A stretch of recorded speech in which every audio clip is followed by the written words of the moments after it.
Hello, कैसे हैं आप सभी। नमस्कार, स्वागत करते हैं आप सभी का सीयूटी कॉन्सेप्ट में। आशा करते हैं आप सब बहुत अच्छे होंगे, स्वस्थ होंगे, प्रसन्न होंगे। तो आज का ये जो वीडियो होने वाला है आप सभी के लिए बहुत खास है। जो भी बच्चे सीयूटी 2025 का एग्जाम देने जा रहे हैं और वो टारगेट कर रहे हैं बीएचयू को, यानी कि बनारस हिंदू यूनिवर्सिटी को, चाहे आप किसी भी कोर्स में एडमिशन लेने जा रहे हो बीएचयू में, आप टारगेट कर रहे हो बीएचयू को, तो आपके लिए ये वीडियो काफी खास होने वाला है। क्योंकि इस वीडियो में हम लोग बात करने वाले हैं हॉस्टल अलॉटमेंट के पूरा प्रोसेस के बारे में। बीएचयू में आपको एडमिशन के बाद हॉस्टल कैसे अलॉट होता है, इसमें कितनी सीट्स हैं, लड़कियों के लिए कितनी सीट्स हैं, लड़कियों के लिए हॉस्टल कौन कौन से हैं, लड़कों को कितने सीट्स यहां पर मिल जाते हैं हॉस्टल में, इन तमाम बातों के बारे में चर्चा करेंगे। एलिजिबिलिटी क्या होता है, रूल्स क्या है हॉस्टल अलॉटमेंट के, ये समझेंगे। रिजर्वेशन कौन कौन से कैटेगरीज को यहां पर हॉस्टल में मिलता है। फिर हम देखें यहां पर सीट्स कितने हैं गर्ल्स बॉयज के लिए, फैसिलिटीज जिनके बारे में बहुत बच्चे पूछते रहते हैं कि सर हॉस्टल में हमको क्या क्या मिलेगा, क्या खाना हमको अच्छा मिलेगा, क्या जो है आरओ वाला पानी मिलेगा नहीं मिलेगा, क्या सर ठंड में हमको ठंडे पानी में नहाना पड़ेगा कि कोई गीजर वूजर का भी व्यवस्था है। इन सारी चीजों के बारे में आपको बताएंगे, क्योंकि हॉस्टल में मैं खुद रहा हूं बीएचयू के हॉस्टल में, ठीक है। तो आपको बहुत अच्छे से इस वीडियो में बताऊंगा कि हॉस्टल आपको कैसे मिल सकता है। रिव्यूज भी बताऊंगा अपना पर्सनल भी, और जो कई लोगों ने दिए हैं, कई स्टूडेंट्स ने दिए हैं, और यहां पर कट ऑफ के बारे में भी आपको बताएंगे कि कितना नंबर आप लाओगे अलग अलग कोर्सेस में कि आपको यहां पर एडमिशन मिल जाएगा हॉस्टल में, ठीक है। इन बातों के बारे में समझेंगे और साथ ही साथ फी का भी थोड़ा आइडिया आपको दे देंगे कि फी कितनी लगती है। तो यह हॉस्टल के ऊपर जो है एक सिंगल वीडियो होने वाली है और इसमें हम सारी चीजें कवर करने वाले हैं। तो हॉस्टल के ऊपर यह बहुत डिटेल्ड वीडियो होने वाला है बीएचयू के हॉस्टल के ऊपर। इसके अलावा आपको हॉस्टल के ऊपर कोई वीडियो देखने की जरूरत नहीं पड़ेगी। चलिए तो बढ़ते हैं आगे, बात करें यहां पर हॉस्टल के ऊपर, बीएचयू के हॉस्टल के ऊपर। लेकिन अगर आप इस चैनल पर नए हो तो पहले हमारे चैनल को सब्सक्राइब कर लीजिए और बेल आइकन भी प्रेस कर लीजिए, क्योंकि सीयूटी से रिलेटेड हर एक अपडेट यहां पर आपको इस चैनल पे ऑथेंटिक तरीके से टाइम पे यहां पर मिलता है। चलिए आगे बढ़ते हैं और एक एक करके सारी चीजों के बारे में समझते हैं। लेकिन उससे पहले यहां पर टारगेट बैच में आप जुड़ सकते हो, टारगेट बैच में जुड़ करके तैयारी कर सकते हो, ठीक है। टारगेट बैच सिर्फ आपको 1999 में मिल जाएगा, ठीक है, बहुत सस्ते दाम पर, ठीक है। और बहुत जो क्वालिटी कंटेंट होता है, जो है बेहतरीन फैकल्टी के साथ जुड़ करके आप तैयारी यहां पर कर सकते हो। सिंपली आपको प्ले स्टोर पर जाना होगा, वहां से आप जो है सीयूटी कॉन्सेप्ट एप्लीकेशन डाउनलोड कर लेना और दिन आप तैयारी शुरू कर सकते हो। चलिए ठीक है, कोर्स परचेज करने के बाद अब आ जाते हैं सबसे पहले एलिजिबिलिटी के ऊपर कि सर एलिजिबिलिटी क्या रहेगी, किसको किसको यहां पर हॉस्टल मिलता है। तो सबसे पहली बात कि आपको पहले तो एडमिशन लेना पड़ेगा बीएचयू में, वो भी किसमें, आपको जो है यहां पर फुल टाइम डिग्री, ठीक है, डॉक्टरल कोर्स में यहां पर लेना पड़ेगा। मतलब फुल टाइम डिग्री कोर्स में लोगे तभी आप यहां पर हॉस्टल में एडमिशन ले पाओगे, ठीक है। एक तो ये बात हो गई। दूसरा, he she is not enrolled in a part time course. कुछ पार्ट टाइम कोर्स भी यहां पर चलते हैं, लेकिन अगर आप मान लो पार्ट टाइम कोर्स में हो तो आपको हॉस्टल अलॉट नहीं किया जाएगा। फिर देखते हैं, is not been debarred from hostel privileges on earlier occasions, ठीक है, ये सारी चीजें हैं, ठीक है। ही इज नॉट एम्प्लॉयड, मतलब एम्प्लॉयड नहीं होने चाहिए, ये सारी चीजें बताई जा रही है। तो ये सारी चीजें हैं और ये 8 किलोमीटर वाला जो है इसको आगे हम अभी देखेंगे डिटेल में, ठीक है। फिर यहां पर बताया जा रहा है, आगे उतना कुछ खास नहीं है, तो एक एक करके आप पढ़ लेना। बस इतना है कि आपको हॉस्टल तभी मिलेगा जब आप एक फुल टाइम डिग्री कोर्स में यहां पर इनरोल होते हो। बेसिकली आपको क्या करना होगा, एग्जाम देना होगा सीयूटी का, फिर यहां पर काउंसलिंग करवाना होगा। उसमें अगर आपका एडमिशन हो जाता है फाइनली, तो फिर यहां पर हॉस्टल के लिए आप एलिजिबल हो जाओगे, ठीक है। हॉस्टल की क्या प्रक्रिया होगी मिलने की, अभी आगे हम एक एक करके समझ रहे हैं। अब देख लेते हैं, यहां पर एक प्रोविजन होता है पेड अलॉटमेंट का। मान लो कि किसी बच्चे को, मान लो कि जो नॉर्मल प्रक्रिया होती है उसके तहत हॉस्टल नहीं मिलता है, तो एक पेड अलॉटमेंट का भी यहां पर प्रोविजन रखा गया है। इसके तहत जो है पेड अलॉटमेंट के तहत यहां पर 5% जो है एक्स्ट्रा सीट्स यहां पर हॉस्टल में रखे जाते हैं, ठीक है। या फिर कह सकते हो कि 5% ज्यादा बच्चों को यहां पर एडमिशन दिया जाता है, एक्स्ट्रा बच्चों को। लेकिन उसके लिए आपको थोड़ा ज्यादा फी पे करना पड़ेगा। कहा है paid allotment in hostels carries a paid allotment fee of 1500 रुपया, ठीक है, 1500 रुपया पर मंथ। तो 1500 रुपए per month in addition to regular hostel fee charge by the university. मतलब क्या है कि जितना चार्ज लिया जाता है, ठीक है, पर वैसे तो पर सेमेस्टर लगता है फी, ठीक है, लेकिन यहां पर मंथ कहा जा रहा है। तो मान लो पर सेमेस्टर, मान लो कि एक सेमेस्टर का मान लो शुरुआत में 3100 रुपए आपका लग गया, ठीक है, 3100 रुपए। इसके अलावा भी 3100 रुपए तो आपका लगता है सबका रेगुलर जो बच्चे मतलब एडमिशन हो रहा है हॉस्टल में। लेकिन अगर आप पेड के थ्रू लेते हो, पेड अलॉटमेंट के थ्रू, तो आपको यहां पर 1500 पर मंथ, यानी कि आप देख सकते हो, ठीक है। 15 छक्का 90, 9,000 के आसपास एक्स्ट्रा आपको देना पड़ेगा 6 महीने के लिए सिर्फ। तो ये चीजें हैं, लेकिन आप देख सकते हो अगर आपके पास है, लेकिन मैं कहूंगा कि इतने पैसे अगर आप दे ही रहे हो तो आप बाहर भी जो है रह सकते हो, ठीक है। इतने पैसे में तो आपको बाहर भी रूम मिल जाएंगे, लेकिन वही है शेयरिंग में रहना होगा, मतलब 2 लोग रहोगे तो आराम से इतना पैसा देकर के बाहर भी आप रह सकते हो, ठीक है। लेकिन आपको बीएचयू के हॉस्टल में रहना है तो आप जो है ये भी प्रक्रिया अपना सकते हो अगर आपके पास पैसे हैं तब। रिजर्वेशन की बात कर लेते हैं, तो ध्यान रखिएगा हॉस्टल्स में, बीएचयू के हॉस्टल में रिजर्वेशन सिर्फ और सिर्फ एससी एसटी और दिव्यांग कैटेगरी को मिलता है। इसमें जो है ओबीसी ईडब्ल्यूएस को कोई यहां पर आरक्षण नहीं दिया जाता है। जैसे एडमिशन के टाइम पे आपको पता है कि ओबीसी एससी एसटी ईडब्ल्यूएस सबको आरक्षण है, लेकिन हॉस्टल में अगर आपको एडमिशन चाहिए तो उसमें कोई आपको यहां पर रिजर्वेशन नहीं मिलेगा अगर आप ओबीसी से और ईडब्ल्यूएस से आते हो तब। बाद बाकी अगर आप एसटी एससी दिव्यांग कैटेगरी से हो तो वहां पर आपको रिजर्वेशन दिया जाता है। तो ये होगी बात इस पर। हालांकि ओबीसी कैटेगरी के जितने बच्चे हैं इन्होंने जो है धरना प्रदर्शन भी किया था 1-2 साल पहले, बट इस पर अभी कुछ हुआ नहीं है। अगर कुछ नया आता है तो हम इसके बारे में आपको बता देंगे। अब थोड़ा सा समझ लीजिए कि आपको कब यहां पर मिलना शुरू होता है, हॉस्टल कब अलॉट होता है, ठीक है। तो सबसे पहले देखो आपकी होगी काउंसलिंग। पहले तो सीयूटी का एग्जाम दोगे, फिर स्कोर कार्ड एनटीए आपको थमा देगी, फिर आपको बीएचयू में जो है आपको काउंसलिंग प्रक्रिया में भाग लेना पड़ेगा। अब बीएचयू में जब काउंसलिंग प्रक्रिया में भाग लोगे तो काउंसलिंग तो ऑनलाइन ही होती है, तो उस टाइम पे हो सकता है आपसे पूछा जाए ऑनलाइन में ही या फिर ऑफलाइन में। जब भी पूछा जाए ऑनलाइन में ही जनरली पूछा जाएगा कि हॉस्टल की रिक्वायरमेंट आपको है कि नहीं। तो वहां पर आप मोस्टली बच्चे यस कर देते हैं, तो यहां पर आप क्या करोगे, यस कर दोगे। जब आपसे पूछा जाएगा कि हॉस्टल चाहिए कि नहीं चाहिए तो यहां पर आप यस कर दोगे। फिर क्या होगा कि आपका यस करने के बाद जो है सारा आप फी पेमेंट कर दिए, तो फी पेमेंट करने के बाद आपका जो है प्रोविजनल एडमिशन यहां पे मान लिया जाता है कि हो गया। तो एडमिशन होने के बाद जब आपकी क्लासेस चलने लगती हैं, जब आप यहां पर आते हो 1-2 महीने क्लासेस हो जाती हैं, लगभग 1 महीने, तो 1 महीने तक आपको वेट करना पड़ता है।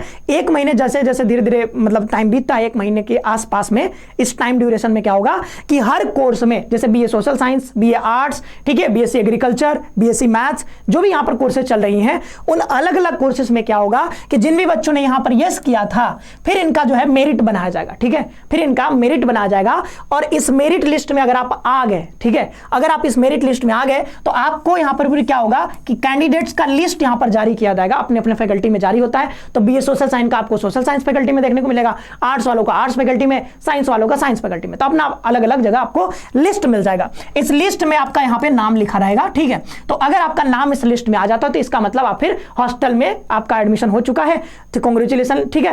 तो आप क्या करोगे, फिर जो भी डॉक्यूमेंट्स मांगे जाएंगे वो डॉक्यूमेंट्स लेकर के आपको जो है अपने हॉस्टल, जिस भी हॉस्टल में आपका अलॉटमेंट हुआ है उस हॉस्टल में जाओगे और वहां पर फिर जो भी फी का कुछ प्रक्रिया होता है आपको फी पेमेंट करना होगा और सारे कागजात वहां पर वार्डन के पास जमा करने होंगे। इसके बाद आपका यहां पर हो जाएगा और वो बता देंगे किस डेट को आप आ सकते हो, तो फिर आप जा सकते हो हॉस्टल में। तो ये बात समझ में आ गया कि पहले आपका एडमिशन होगा, फिर 1 मंथ लगभग आपको बाहर रहना पड़ेगा, उसके बाद यहां पर हॉस्टल अलॉटमेंट की प्रक्रिया शुरू होगी। तो एक लिस्ट जारी होगी फैकल्टी वाइज और उस फैकल्टी में उस कोर्स में अगर आपका यहां पर आ जाता है नाम, ठीक है, हॉस्टल के लिए, तो आप यहां पर ये जो है आपको हॉस्टल मिल जाएगा। तो लिस्ट में आपका नाम है तो आप सिंपली जो है अपने वार्डन से जाकर के मिल सकते हो, ठीक है। जो भी कागजात होंगे जमा करो और फिर आपका यहां पर आप रह सकते हो हॉस्टल में जाकर के। ये प्रक्रिया होती है एक तो हॉस्टल मिलने की, ठीक है। एडमिशन के बाद शुरू होता है, 1 महीने अब टाइम लगेगा, ठीक है।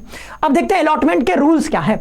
तो पहला रूल सबसे पहले ये देखो, डिस्टेंस का यहां पर रूल बना दिया गया।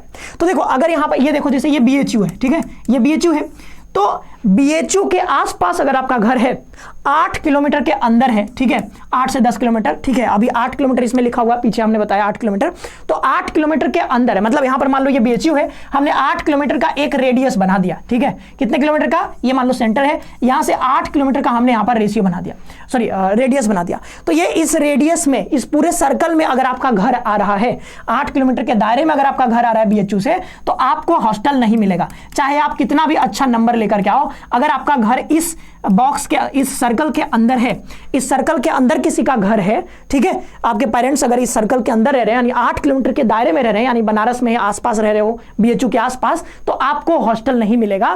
भले आपने बहुत अच्छा स्कोर किया हो, ठीक है, सीयूटी में, लेकिन आपको हॉस्टल नहीं मिलेगा। लेकिन किसी का घर अगर इस 8 किलोमीटर के दायरे के बाहर है, तो मान लो यहां पर है, मान लो यहां पर है, मान लो किसी का घर तमिलनाडु में है, तो इनको हॉस्टल मिल सकता है, ठीक है। लेकिन अगेन डिपेंड करेगा कि आपने जो है सीयूटी में स्कोर कितना किया है, क्योंकि दोनों चीजें यहां पर पर मैटर करती हैं, आपका स्कोर भी और आपका यहां पर डिस्टेंस भी। तो एक तो हो गया डिस्टेंस कि जिनका घर 8 किलोमीटर के दायरे में है, बीएचयू से नजदीक है, उनको हॉस्टल नहीं मिलेगा। लेकिन 8 किलोमीटर के बाहर आप रह रहे हो, उस दायरे से बाहर हो आप, तो आपको हॉस्टल मिल सकता है। मिल सकता है इसलिए कह रहे हैं क्योंकि सिर्फ डिस्टेंस पर हॉस्टल नहीं मिलता है, आपके नंबर भी यहां पर जो यहां पर मैटर करता है कि कितना आप नंबर लेकर के आओ। ये आप देखो दूसरा रूल हम बता दे रहे हैं 80-20 का रूल। एक तो डिस्टेंस वाला रूल हो गया, दूसरा यहां पर लिखा हुआ है 80-20 का रूल। मतलब यहां पर देखो during first year hostel allotment will be made on the basis of composite merit, ठीक है, by giving 80% weightage for the marks of entrance test and 20% weightage for the distance of place of residence, ठीक है, of the students. तो अभी इतना ही पढ़ो, ठीक है, इतना ही हमारे काम का है। तो क्या कह रहा है कि 80% आपको हम मान लेंगे, मतलब 80% हम जो वेटेज देंगे वो आपके स्कोर को देंगे और जो 20% वेटेज है वो आपके दूरी को देंगे। अब ये कैलकुलेट कैसे होता है, तो ये कहने कि 80% इधर लिख दिया, ठीक है, 80 हमने इधर लिख दिया 80% और ये 20% इधर लिख दिया। टोटल मिलाकर के कितना हो जाएगा 100%, ठीक है, 100% होगा ना टोटल मिलाकर के। तो 80% किसके लिए है, ये आपका जो आपका स्कोर आ रहा है सीयूटी में, उसको इन्होंने दिया है 80% वेटेज, ठीक है। 80% वेटेज किसको दिया, आपके स्कोर को। तो ये हो गया आपका स्कोर और ये हो गया 20 जो दे रहे हैं, ये किसको दे रहे हैं, डिस्टेंस को। तो अब ये 100 क्या है फिर, ठीक है, तो 100 क्या है, 100 तो टोटल हो गया। तो अब 80 कैसे ये कैलकुलेट होगा 80%। तो देखो मान लो कि अभी हम मान के चल रहे हैं कि 250 नंबर का आपका एग्जाम होगा। तो मान लेते हैं जैसे बीए का हम एग्जांपल लेते हैं, ठीक है, तो बीए में क्या होगा कि जनरल टेस्ट और लैंग्वेज देना होगा। तो 250 और 250 कितना हो जाएगा, 500 नंबर का टोटल यहां पर बनेगा। अब इस 500 को हम कन्वर्ट कर देंगे 80 में, ठीक है, 500 को हम किस में कन्वर्ट कर देंगे, 80 में कन्वर्ट कर देंगे। अब किसी बच्चे ने मान लो इसमें 400 नंबर लाया है, तो 400 नंबर के हिसाब से इसको कन्वर्ट किया जाएगा कि भाई मान लो कि यहां पर जो है 500, ठीक है, यहां पर 80 को यहां पर कहा जा रहा है कितना, ठीक है, 500 को कहा जा रहा है 80। तो आपको 400 पर कितना आएगा, तो इसके हिसाब से यहां पर कैलकुलेट कर लिया जाएगा। तो ये कुछ इस तरीके से यहां पर 8 को 32 इसमें भाग दे दोगे, ठीक, उस हिसाब से आपका नंबर यहां पर निकल करके आ जाएगा। तो मतलब आपका जो है 400 नंबर अगर आप ला रहे हो 500 में से, तो देखो यहां पर कम नंबर ला रहे हो ना, 500 तो टोटल है, तो ये टोटल यानी कि 500 को कन्वर्ट किया गया है, 500 को मान लिया गया 80। फिर इस 80 में आप क्योंकि 500 में 400 नंबर ला रहे हो तो इसको कन्वर्ट किया जाएगा। तो सपोज करो आपको कितना मिल गया, 70 नंबर मिल गया। यानी कि 500 में से आपने लाए थे एक्चुअल में 400 नंबर, लेकिन इन्होंने 500 को मान लिया 80% और फिर 400 को उसी हिसाब से कैलकुलेट कर लिया जाएगा। तो आप यहां पर 80 का, जैसे कि 500 था 80, ठीक है, 500 बराबर 80 मान लो, ठीक है, तो वैसे ही 400 का कितना आपको मिला 70 नंबर, ठीक है, क्योंकि आपने 400 नंबर लाया था तो आपको कम 80 था टोटल पूर्णांक, ठीक है, टोटल 500 में से 80 हो गया, 500 का 80, तो यहां पर 400 का कितना हो गया 70, ठीक है, 400 आपने लाए तो 400 का 70, तो 70 नंबर आपको मिल गए इसमें। फिर डिस्टेंस का देखा जाएगा कि कितनी दूरी है। तो डिस्टेंस में मान लो आप तमिलनाडु से रहने वाले हो, ठीक है, आप जो आंध्र प्रदेश के रहने वाले हो, तो यहां पर काफी दूरी हो जाएगा। तो हो सकता है आपको 20 में से 19 नंबर मिल जाए, ठीक है, 20 में से 19 नंबर। अब डिस्टेंस ये कैसे कैलकुलेट करते हैं, कितनी दूरी को 20 मानते हैं वो इन्होंने बताया नहीं, बट यहां पर 20 में आप समझ सकते हो कि ज्यादा दूरी है तो हो सकता है आपको 18-19 नंबर मिल जाए। आपके मान लो 30-40 किलोमीटर दूरी है तो हो सकता है आपको 15 नंबर 11 नंबर मिले। तो उस हिसाब से मान लो कि यहां पर 70 नंबर इधर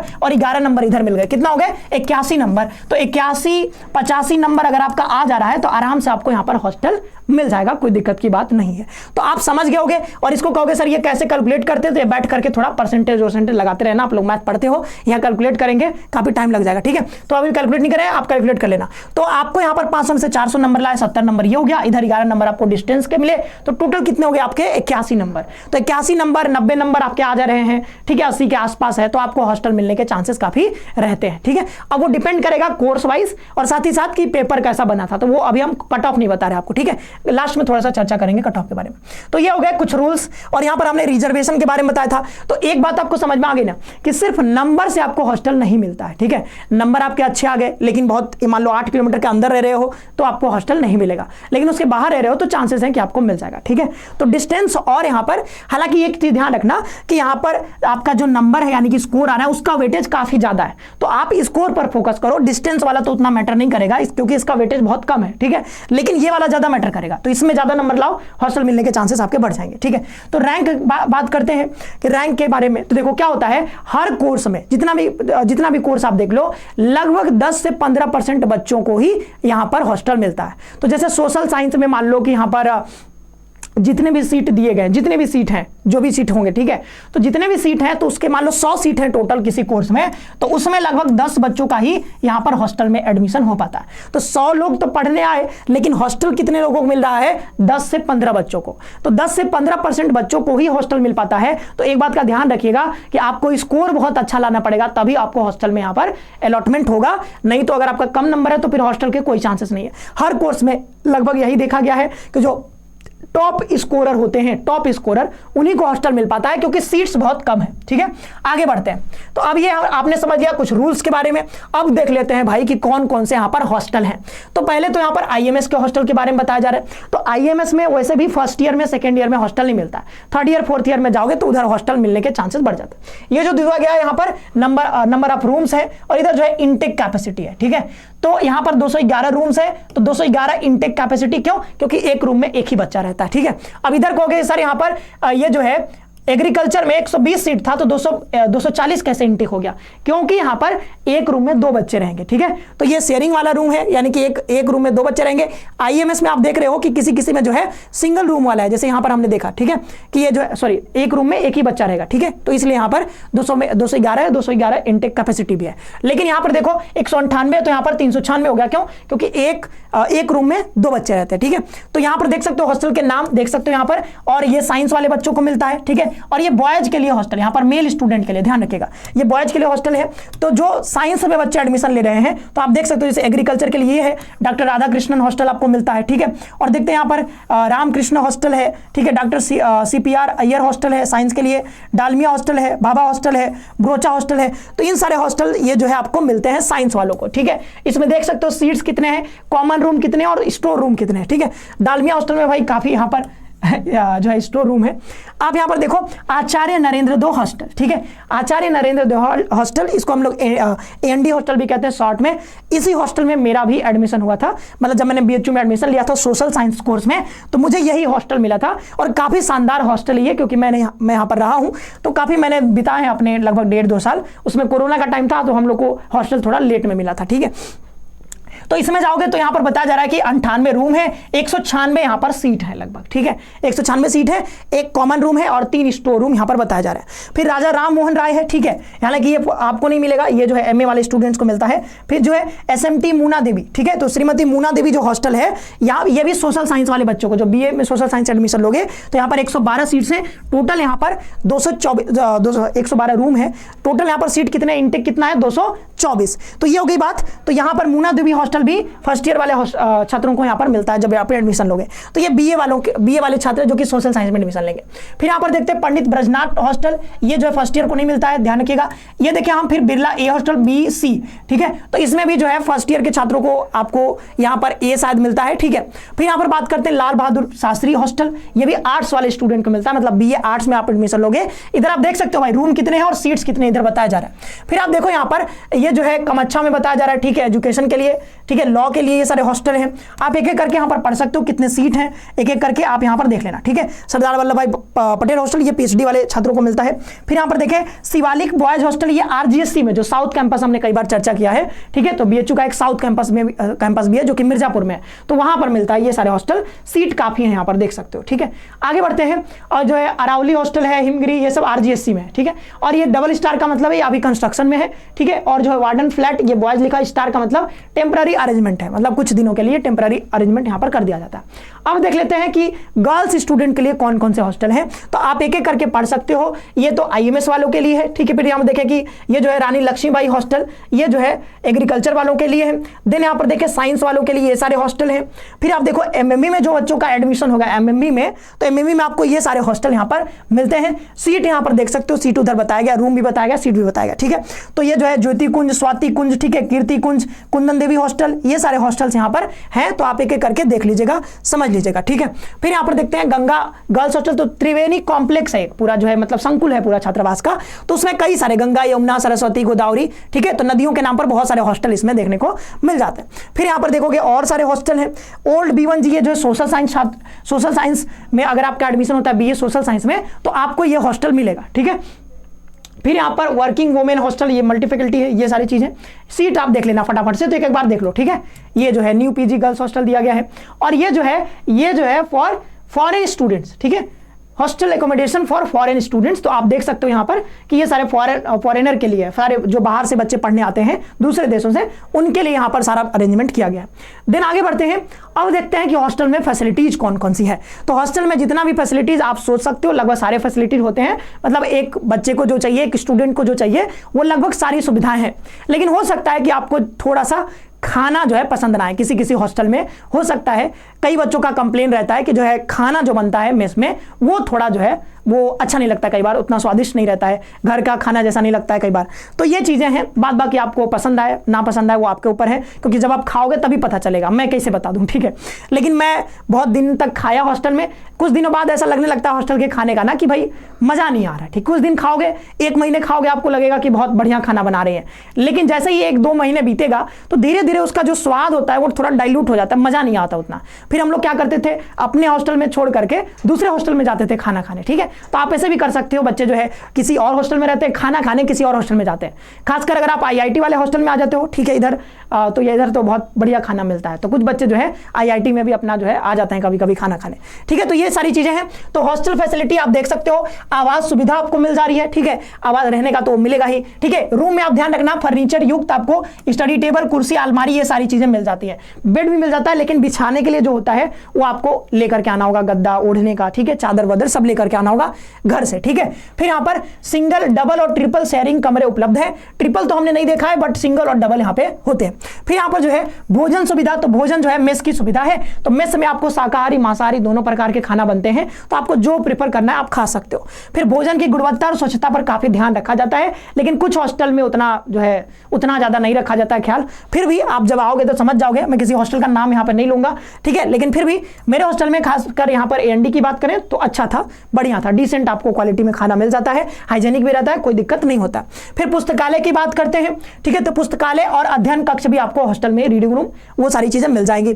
इंटरनेट और वाईफाई, तो वाईफाई आपको कैंपस में पूरा मिलता है, ठीक है। आप अगर सेंट्रल लाइब्रेरी जाओ, कहीं किसी लाइब्रेरी में जाओ, अपने जो है फैकल्टी में बैठो, हर जगह आपको वाईफाई की सुविधा फ्री में, इंटरनेट आपको मिल जाएगा। वैसे आपको हॉस्टल में भी मिल जाता है, आपका एक आईडी बन जाता है, उस आईडी से आप एक्सेस कर सकते हो इंटरनेट, कोई दिक्कत नहीं होता है, ठीक है। तो आप जितने आपको चलाना हो आप यूज कर सकते हो डेटा, ठीक है, कोई दिक्कत नहीं है, लेकिन सही काम के लिए इस्तेमाल करिएगा, ठीक है।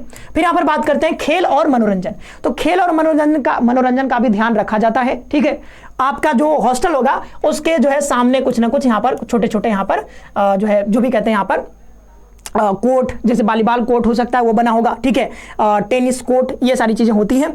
टेबल टेनिस भी होता है, ठीक है। और यहाँ पर हमने बात किया बैडमिंटन, हाँ बैडमिंटन कोर्ट होता है, जैसे मेरे हॉस्टल में एक बैडमिंटन कोर्ट था और एक जो है वॉलीबॉल कोर्ट था। तो ये अगर है आपके हॉस्टल में, अच्छा है, लगभग सभी हॉस्टल में ही होता है ये, ठीक है। तो आप उसमें खेल कूद में भी भाग ले सकते हो, और कभी कभी जो है प्रतियोगिताएं भी हो सकती है, इंटर हॉस्टल प्रतियोगिताएं होती हैं, तो उसमें भी पार्टिसिपेट कर सकते हो, ठीक है। फिर कैरम, शतरंज, तो ये जो है इंडोर गेम्स भी होते हैं। फिर यहाँ पर बात करें स्वास्थ्य सुविधाएं, तो देखो हॉस्टल में फर्स्ट एड की सुविधा हो सकती है, ठीक है, लेकिन आपको बीएचयू परिसर में जो अस्पताल मिल जाते हैं तो ये जो है इसकी जरूरत नहीं पड़ती है, क्योंकि आप तुरंत कॉल करोगे, आपको लेने जो है आ जाएगा यहाँ पर एम्बुलेंस, तो आप तुरंत जो है जा सकते हो हॉस्पिटल में, या तो सर सुंदरलाल हॉस्पिटल में, या फिर जो है स्टूडेंट हेल्थ सेंटर है, यहाँ पर भी जो है फ्री में जो है पूरा इलाज आपका होता है, कोई दिक्कत नहीं होगा।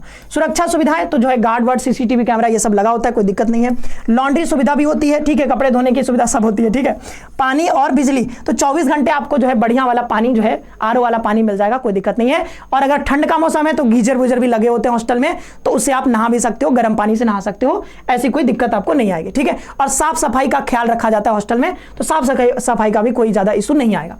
पानी की शुद्धता पर ध्यान दिखा रहा है। कैंटीन और दुकानें, अब देखो मेस में जो खाना बनेगा वो सुबह बनेगा शाम बनेगा, ठीक है, लेकिन मेस में क्या होता है, छोटे छोटे कैंटीन भी होते हैं। कई सारे हॉस्टल में ऐसे कैंटीन आपको देखने को मिल जाएंगे, तो वहां पर आप जाओगे तो चाय पानी नाश्ता करना हो वो भी आपको मिल जाएगा, ठीक है।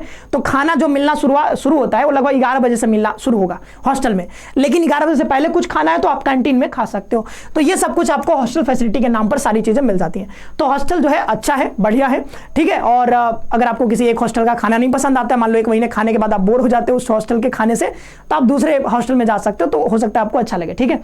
तो कोई दिक्कत नहीं है, खाना पीना बढ़िया है, ठीक है। आगे देखते हैं यहाँ पर, फिर देखते हैं आचार्य नरेंद्र हॉस्टल का रिव्यू बता देते हैं। 4.4 मिला हुआ है, हालांकि सारे हॉस्टल का 4.4 नहीं है, क्योंकि आचार्य नरेंद्र हॉस्टल काफी अच्छा है, इसलिए 4.4 देखने को मिल रहा है।